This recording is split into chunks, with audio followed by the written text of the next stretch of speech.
Good morning. I want to share today from the book of Amos in the Old Testament. I'm going to be reading from chapter 9, going from verse 1 to verse 10.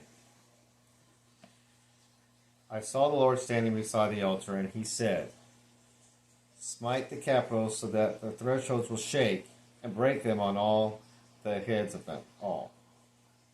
Then I will slay the rest of them with the sword. They will not have a fugitive who will flee, or a refugee who will escape. Though they dig to Sheol, from there will my hand take them. And though they ascend to heaven, from there I will bring them down. Though they hide on the summit of Carmel, I will search them out and take them from there. And though they conceal themselves from my sight on the floor of the sea, from there I will command the serpent, and it will bite them. And though they go into captivity before their enemies, from there I will command the sword that it slay them. And I will set my eyes against them for evil and not for good. The Lord of hosts, the one who touches the land so that it melts, and all those who dwell in it mourn.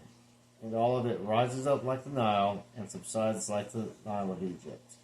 The one who builds his upper chambers in the heavens, and has founded his vaulted dome over the earth, he who calls for the waters of the sea, and pours them out on the face of the earth, the Lord is his name. Are you not as the sons of Ethiopia to me, O sons of Israel, declares the Lord. Excuse me.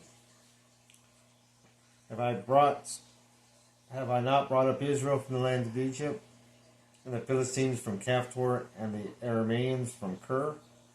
Behold, the eyes of the Lord are on the sinful kingdom, and I will destroy it from the face of the earth. Nevertheless, I will not totally destroy the house of Jacob, declares the Lord.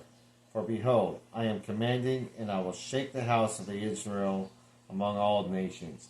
As grain is shaken in a sieve, but not a kernel will fall to the ground.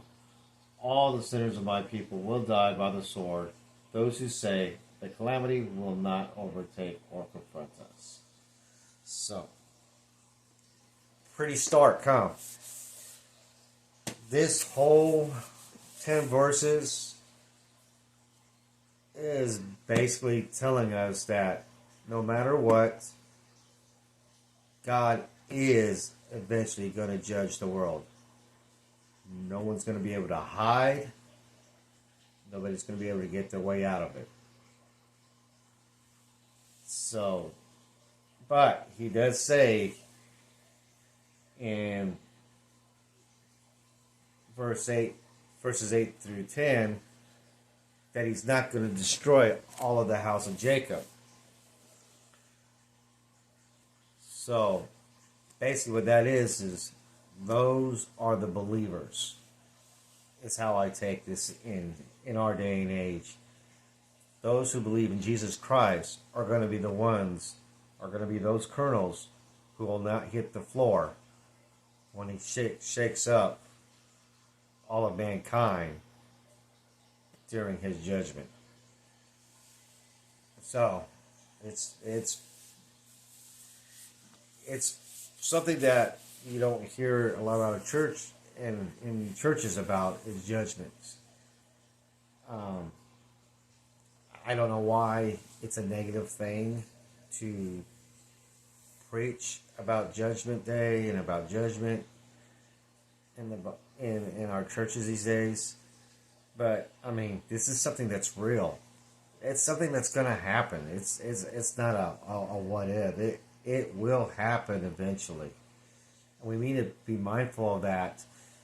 And we need to reach out to those who don't know the Lord and share the gospel with them.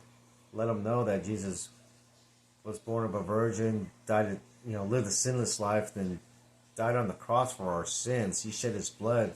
He became sin for us. Then was buried and rose from the grave 3 days later, and then eventually he ascended to heaven 40 days after showing himself to certain people. That way we have the witnesses written down of his resurrection. You know, it's something that kind of disturbs me a bit because things like this need to be taught. We need to talk about this. You know, this is an unavoidable event that will happen, and if we are not followers of Christ, we will be the ones that, like you said, will go up to heaven, but then they'll get cast down because they don't know Christ. So, no, it's kind of a dark little sharing that I had today, but I felt it was a very important one.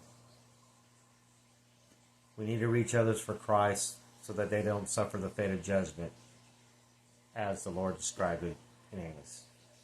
Anyways, I hope somebody takes this to heart, and I pray that it affects somebody, and I pray that maybe somebody, because of this, might reach out to Christ and ask for his life, or ask for Christ to come into their lives. Anyways, God bless y'all, and I'll see you tomorrow. Bye.